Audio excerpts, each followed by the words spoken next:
wabarakatuh. Perkenalkan, nama saya Maulidatus Sa'adah dari jurusan Ilmu Al-Quran dan Tafsir.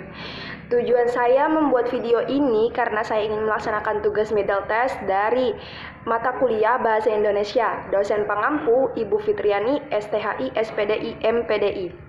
Baiklah, langsung saja kita masuk ke soal pertama, yaitu temukanlah kesalahan-kesalahan ejaan di ruang publik yang tidak sesuai dengan UEB.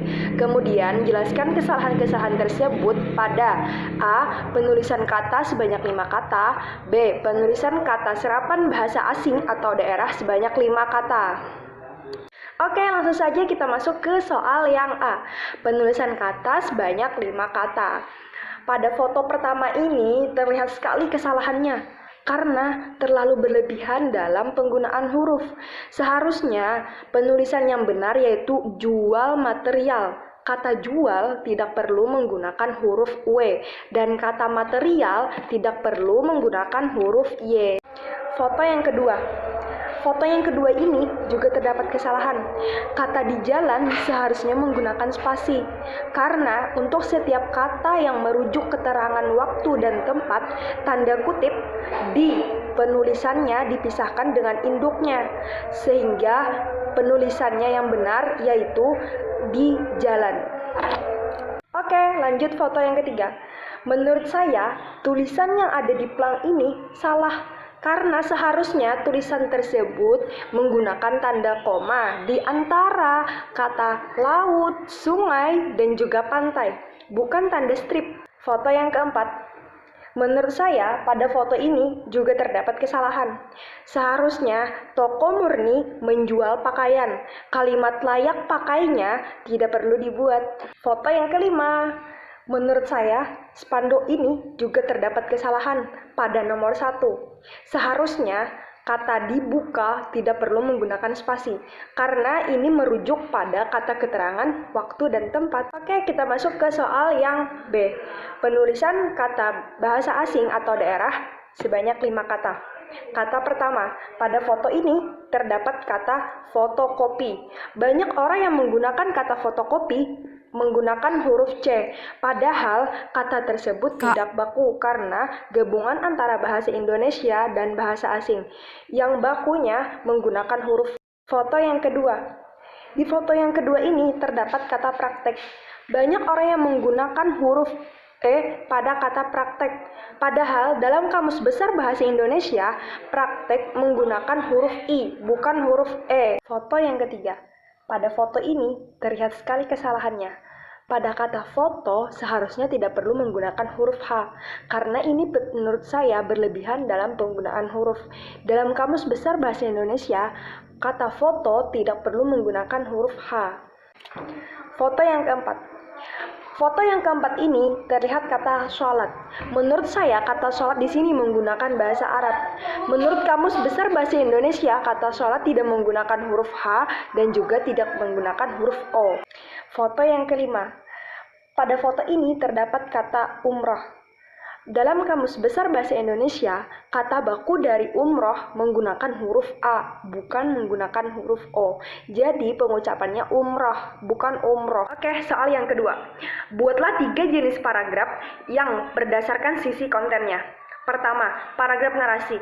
Paragraf narasi adalah paragraf yang menceritakan suatu peristiwa atau kejadian yang sedemikian rupa, sehingga seolah-olah pembaca mengalami sendiri kejadian yang diceritakan itu. Adapun ciri-ciri dari paragraf narasi. Pertama, isinya disampaikan secara kronologis. Yang kedua, banyak ditemukan kalimat yang mengandung unsur perbuatan ataupun tindakan. Yang ketiga, pada umumnya memiliki alur yang jelas, seperti orientasi, klimaks, dan juga penyelesaian masalah. Yang keempat, memiliki alur ataupun plot. Yang kelima, terdapat latar tempat, suasana, dan waktu. Yang keenam, menceritakan sebuah kisah atau pengalaman hidup seseorang. Contoh paragraf narasi yaitu terdapat pada novel Habibie dan Ainun. Novel ini menceritakan sebuah kisah romantika kehidupan antara Habibie dan Ainun. Cinta sejati antara Habibie dan Ainun memberikan motivasi serta semangat dalam keberhasilan seorang Habibie yang tak lain adalah suami dari Ainun tersendiri. Yang kedua, yaitu paragraf eksposisi. Paragraf eksposisi adalah paragraf yang memaparkan atau menerangkan suatu hal atau objek. Dari paragraf ini diharapkan kepada pembaca agar dapat memahami suatu hal atau objek itu dengan sejelas-jelasnya. Adapun ciri-ciri dari paragraf eksposisi yaitu: pertama, menyajikan suatu informasi kepada pembaca. Yang kedua, paragraf eksposisi tidak menyudutkan atau memihak satu sama lain. Yang ketiga, paragraf eksposisi dijelaskan dengan lugas dan menggunakan bahasa yang baku. Contoh paragraf eksposisi yaitu tentang jeruk nipis. Jeruk nipis adalah buah yang sering dijumpai. Hampir setiap pasar menjual buah ini. Karena selain harganya murah, buah ini juga mengandung banyak manfaat. Buah ini juga sering terdapat di makanan seperti soto. Buah ini juga digunakan untuk perawatan wajah karena dapat mencegah penuaan dini.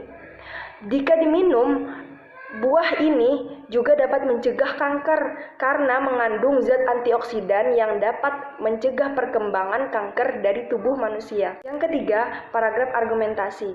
Argumen bermakna alasan. Argumentasi adalah pemberian alasan yang kuat dan meyakinkan. Dengan demikian, paragraf argumentasi adalah paragraf yang mengemukakan alasan, contoh, dan bukti-bukti yang kuat serta meyakinkan. Adapun ciri-ciri dari paragraf argumentasi yaitu: pertama, berisikan pendapat, pandangan, dan keyakinan sang penulis terhadap permasalahan.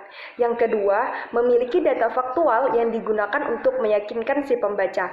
Yang ketiga, menguraikan suatu permasalahan berupa menganalisa dan memberikan sebuah analogi. Yang keempat, yaitu diakhiri dengan kesimpulan berupa pendapat yang luas, bukan penegasan topik utama. Contoh paragraf argumentasi yaitu tentang ekonomi. Biaya pendidikan di Indonesia saat ini bisa dikatakan mahal, walaupun pemerintah sudah memberikan bantuan, tetapi tetap saja para siswa wajib membayar keperluan sekolah mereka, seperti seragam, buku, dan lain sebagainya. Mahalnya biaya pendidikan saat ini tidak hanya kepada sekolah dasar saja, tetapi juga sampai perguruan tinggi. Banyak anak SMA yang setelah lulus mereka tidak melanjutkan ke perguruan tinggi, tetapi mereka lebih memilih untuk bekerja. Sehingga pendidikan di Indonesia tidak merata dan hanya terkonsentrasi kepada orang yang tidak mampu. Pendidikan tertinggi hanyalah sebuah impian belaka. Demikianlah video tugas medal tes dari saya. Wassalamualaikum warahmatullahi wabarakatuh.